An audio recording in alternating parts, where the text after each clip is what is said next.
The desert had a way of swallowing sound, leaving behind a silence that pressed down on everything that dared to live within its reach. The rancher knew this silence well. He had lived under it for years, the only constant companion in the wide emptiness of the land.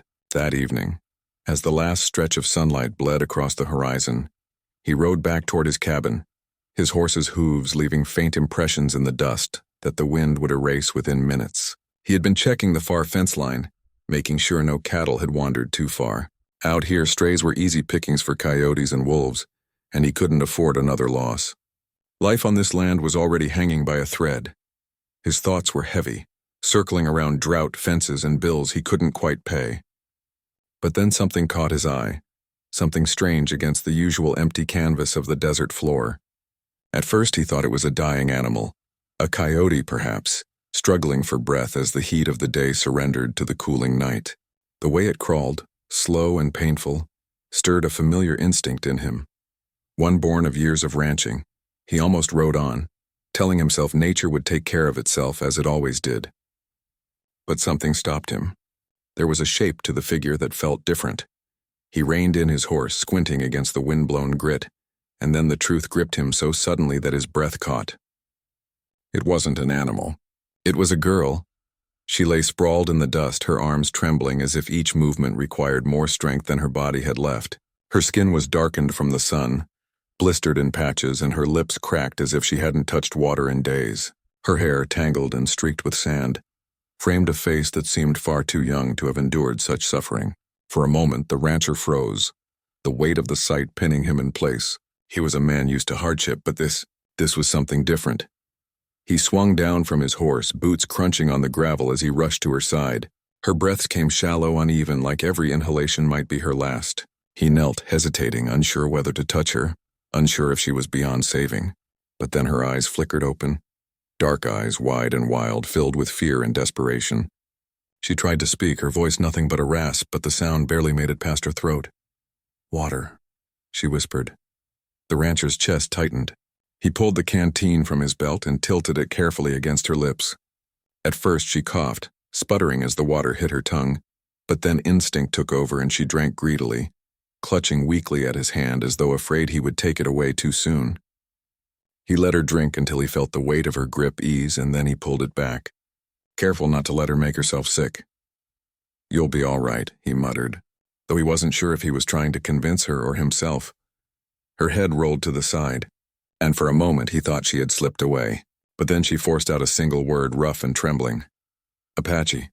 The rancher froze. The word was enough to send a ripple of unease through him. He had heard stories. Some men in town whispered of raids, of cattle stolen, of ranches set aflame. Others spoke of treaties fragile as spiderwebs that held peace in place for now. But stories had a way of growing in the telling, and he had always taken them with caution. Still, finding a young Apache girl alone and dying in the desert was no small matter. He glanced toward the horizon, half expecting to see riders materialize out of the heat haze and dust. But the desert stretched empty in all directions. For a long moment, he considered leaving her there. It wasn't that he was cruel, he wasn't, but he knew what kind of danger might follow her. Bringing her back to his ranch, even for the night, could invite more trouble than any man could shoulder. But as he looked down at her frail form, so close to death that the desert itself seemed ready to claim her, he knew there was no choice. He had lived alone long enough to know what it was like to need help and find none. He slid his arms beneath her, surprised at how light she felt, as though the desert had already stolen most of her substance. She stirred faintly, her head falling against his chest, but she didn't resist. With a grunt, he carried her back to his horse. The animal snorted, uneasy, but stood still as the rancher lifted her up, settling her carefully across the saddle. He climbed up behind her, keeping one arm steady around her to hold her in place as they started toward the cabin. The ride back felt longer than usual. The desert air had cooled, but not enough to be comfortable, and the stillness of the land seemed heavier now, like a watchful silence. Every shadow of a rock, every shift of wind in the brush felt like an eye turned on him. He half expected to hear the distant thunder of hooves chasing him, but the only sound was the creak of leather and the faint, ragged breaths of the girl in his arms. When the cabin finally came into view, it was a relief, though not a complete one. He knew what he was inviting inside those walls. He dismounted quickly, carried her inside and laid her on the cot in the corner. The place was humble, bare wooden walls, a table, a chair, a stove, but it was shelter, and tonight it would have to be a place of healing. He lit a lantern, the warm glow spilling across her face, and he finally had a moment to look at her properly. She couldn't have been more than 16, maybe younger. Her arms were thin, her frame frail, but there was a strength about her too. Something in the set of her jaw, even in sleep, that told him she hadn't given up yet. He fetched a basin of water, dipped a rag, and began to clean the dust and sweat from her face. She stirred at the touch, murmuring something in her own language that he couldn't understand. The sound was soft, like a prayer. Through the night, he worked to keep her alive. He gave her sips of water when she could take them, small pieces of bread when she stirred enough to chew. He laid cool cloths across her forehead, listening as her breathing eased by degrees. There were moments when he thought she would slip away, moments when her chest stilled so long he leaned close, desperate to hear another breath, but each time she pulled through, clinging stubbornly to life. As the hours dragged on, the rancher found his thoughts drifting. Who was she? How had she come to be alone in the desert so close to death? Had she run from something or been left behind? He tried not to think about the possibility of her people searching for her, but the thought gnawed at him all the same. If they came, would they see him as her savior or as her captor? Outside, the desert lay still under the weight of the moon. Coyotes called in the distance, their howls carrying over the barren land. But inside the cabin, the only sound was the steady rise and fall of her breathing. He sat beside her, exhaustion tugging at him, but he refused to let sleep take him. Too much was at stake. When dawn began to bleed across the horizon, he finally allowed himself to lean back in the chair, his eyes heavy. The girl stirred again, her lips parting. He leaned forward quickly, catching the faintest whisper.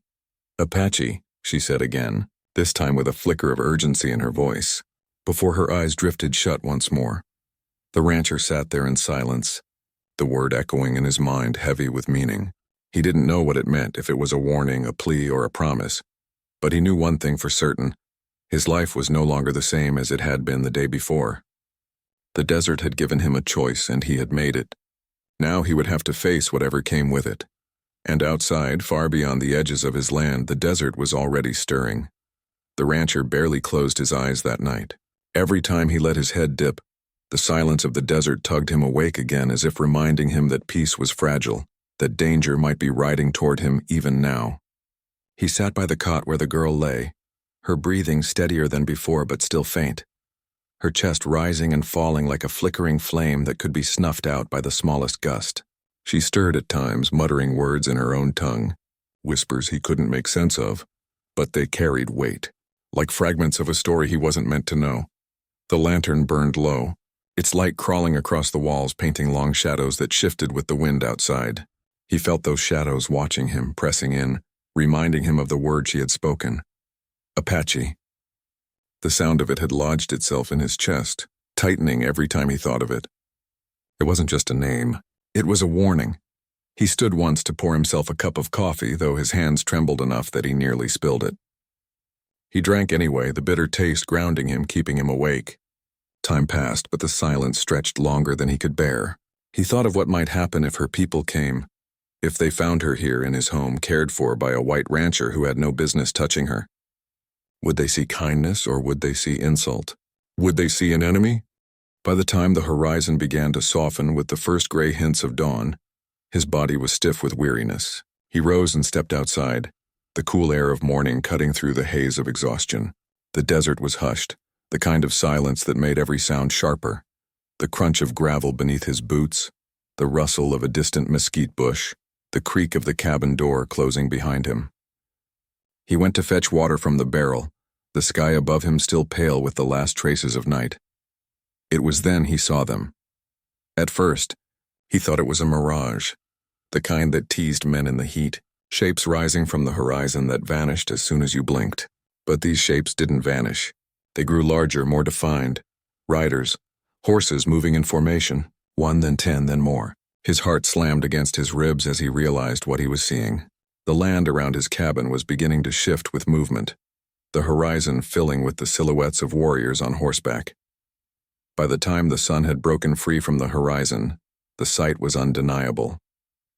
They were everywhere. Not 10, not 50, but hundreds. Riders spread out in a great circle, tightening slowly, their presence heavy, unyielding. The rancher's breath caught in his throat. There had to be more than 300 of them, their dark hair catching the morning light, their faces painted, weapons gleaming faintly in the new day. They encircled his fence, their horses restless but controlled, the dust from their hooves rising like smoke against the dawn. For a moment, the rancher could not move. His hand twitched toward the rifle slung by the door, but he froze, knowing it would be madness. What was one rifle against a sea of warriors? If they had come for blood, nothing would stop them. He stood there in the open, the barrel of the water bucket slipping from his grip and spilling across the dirt, the water soaking uselessly into the thirsty ground. Inside, he could hear the girl stirring as though she, too, felt the weight of the moment pressing against the cabin walls. He stepped back quickly, his boots heavy as he pushed through the door and closed it behind him, leaning against it as though his weight could hold back the tide of warriors outside. She was awake now, her eyes wide, dark pools of fear and something else. Recognition. She pushed herself up on trembling arms, her voice a rasp but urgent. "Do not fight," she whispered, the words cracking from her dry throat. The rancher swallowed hard. "They're here," he said, though it felt foolish to speak it aloud. Of course she knew.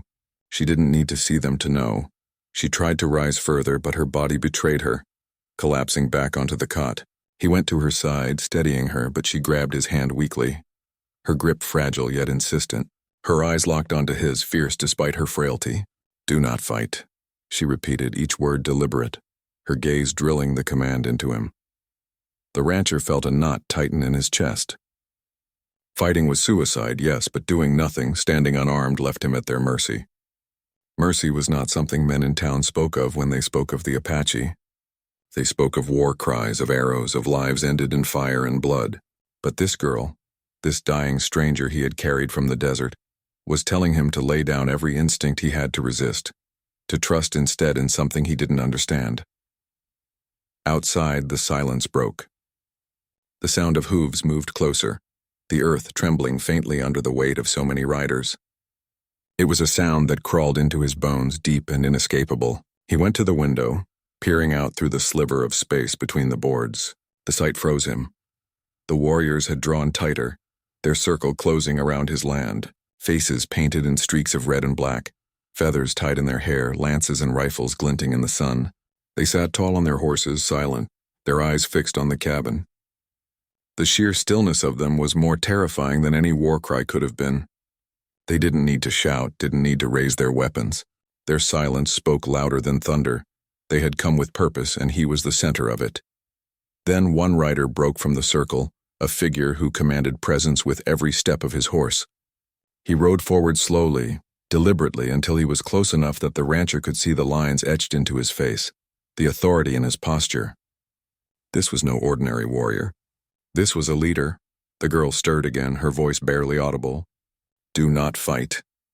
The rancher stepped away from the window, pacing the floor as though the movement could release the pressure in his chest.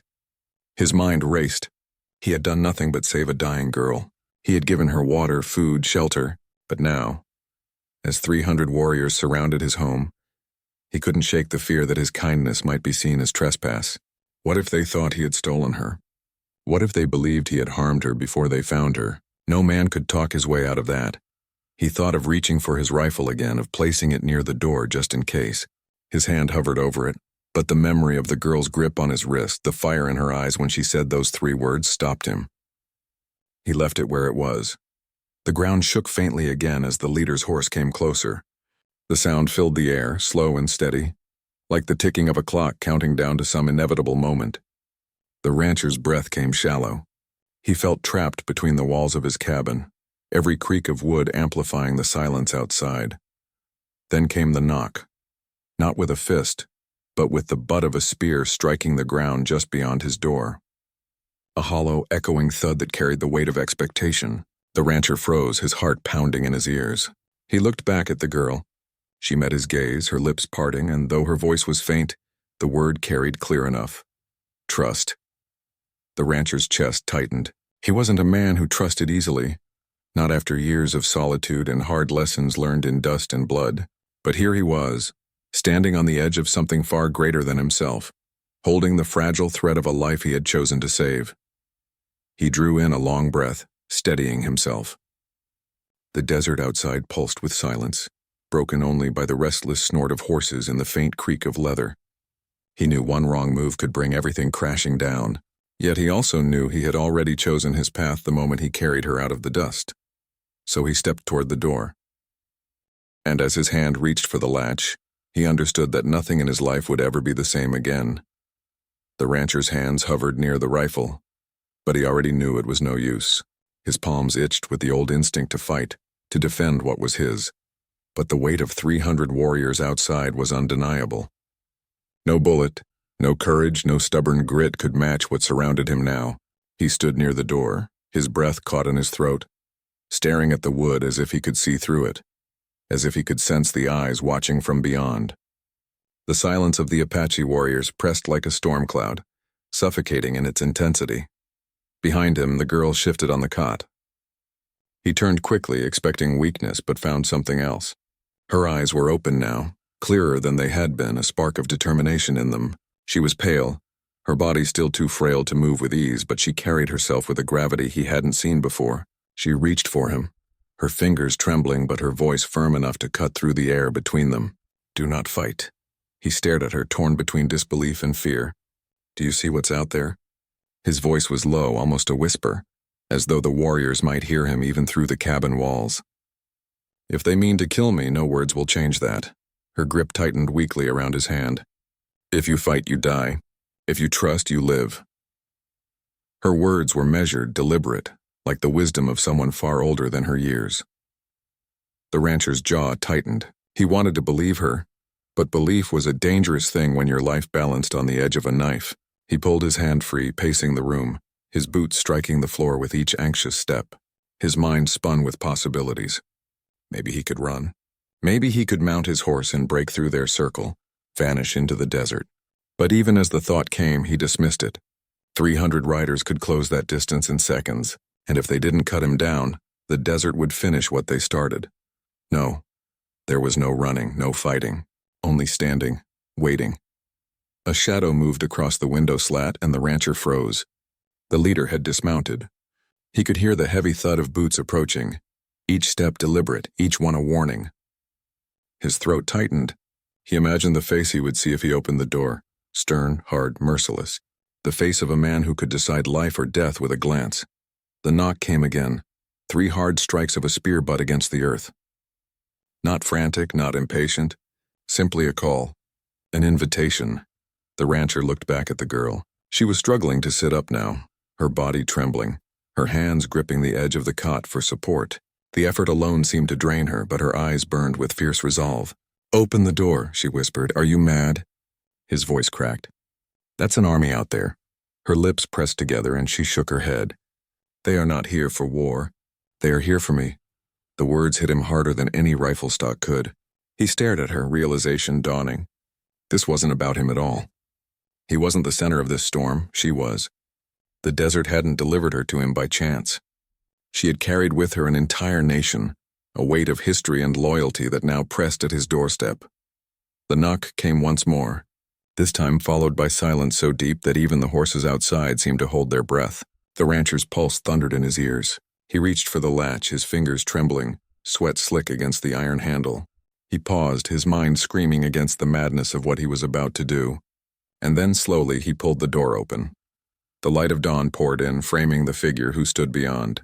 The Apache leader was taller than the rancher expected, his shoulders broad, his bearing regal. His face was carved by lines of age and experience, yet his eyes burned with an intensity that seemed timeless. He wore no expression of rage, no scowl of hatred. Instead, his gaze was steady, measuring, as if he were weighing the rancher's soul against something unseen. Behind him, the sea of warriors sat silent, their spears and rifles at rest, their faces unreadable. The rancher's breath caught. He had never felt so small, so insignificant, standing before a tide of humanity that could erase him with a single command. For a moment, neither man spoke. The desert itself seemed to hush, waiting. Then the leader lifted his chin slightly, his gaze flicking past the rancher into the cabin. The rancher followed the gaze, realizing what he saw, The girl had pushed herself to her feet, swaying but standing, her hand gripping the frame of the cot for balance. Her eyes locked on the leader, and something unspoken passed between them. Relief. Recognition. She stepped forward, her voice hoarse but clear enough to carry into the morning air. She spoke in her own tongue, words the rancher couldn't understand, but their weight was undeniable. The leader's eyes softened, his jaw loosening, and he gave the faintest nod. The rancher stood frozen, caught in the middle of something vast, something ancient, that he could neither control nor fully comprehend. His hand twitched at his side, but he forced it still, knowing the girl's words were his only shield now. The silence stretched, then broke as the leader dismounted fully, stepping forward. The rancher braced himself, but instead of reaching for a weapon, the man extended a hand, broad, weathered, steady. The rancher blinked, uncertain, before slowly extending his own. Their palms met, rough skin against rough skin, a handshake that felt less like greeting and more like judgment passed. Sentence lifted.